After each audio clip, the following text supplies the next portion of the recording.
Hey everybody, welcome to Movie Time's Movie of the Week. This week's movie of the week was 3 Days to Kill. Oh yeah, I'm Sean.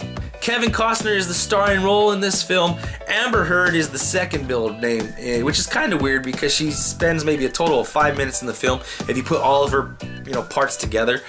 So it's a little interesting. And in the trailers when this movie first came out, they played it as a pretty serious spy CIA type movie. But after watching this movie, I have to say that these trailers led me to believe the movie was something else.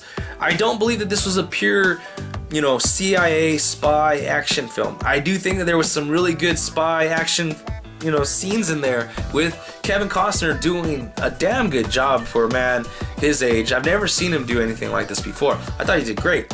But there's also a softer side of this movie, and that softer side also had some comedy to it. I really thought it mixed well with what's going on.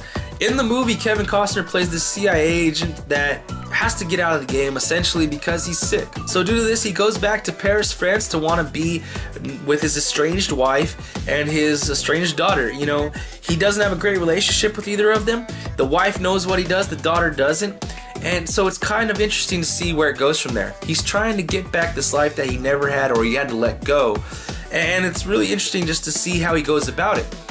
Now, when I was watching this film, I felt like his character actually had all the building blocks to be a really good father, but they kept on having the daughter at the beginning do things to kind of be counterproductive.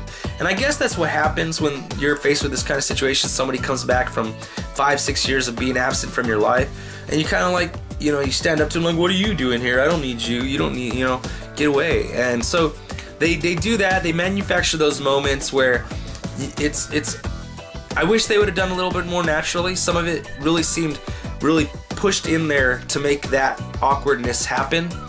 But overall, I think that they handled it well, and they showed the growth of Kevin Costner's character as well as the daughter and the wife or estranged wife. I guess wife. He says wife in the film, so I'm gonna go with wife. And they do a good job of making these relationships develop. The wife still loves him. You can see it in her eyes, but she knows what he does, and she doesn't want to be part of that anymore.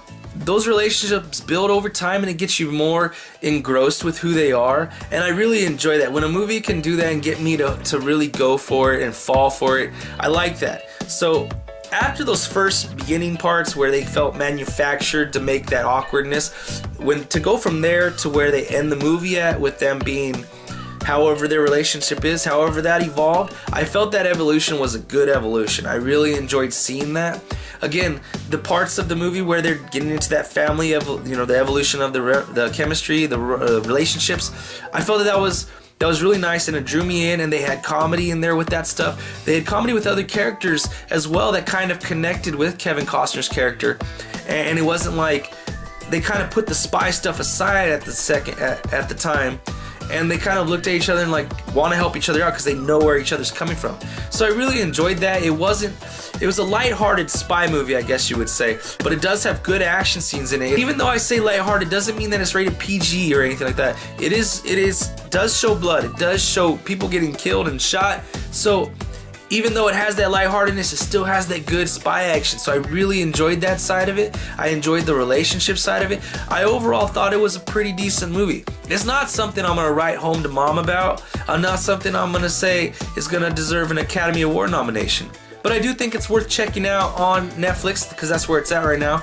If you are a Kevin Costner fan, if you like those type of spy movies, you're gonna like this movie. If you're looking for hardcore James Bond type spy stuff, you might not like this one. But it's overall, it's worth the view on Netflix. Alright guys, that's it for Movie Time's Movie of the Week. Remember to click the like, share, subscribe buttons down below. Leave your comments, questions, suggestions in the comment section. Let's have a great conversation this week. We'll see you next time.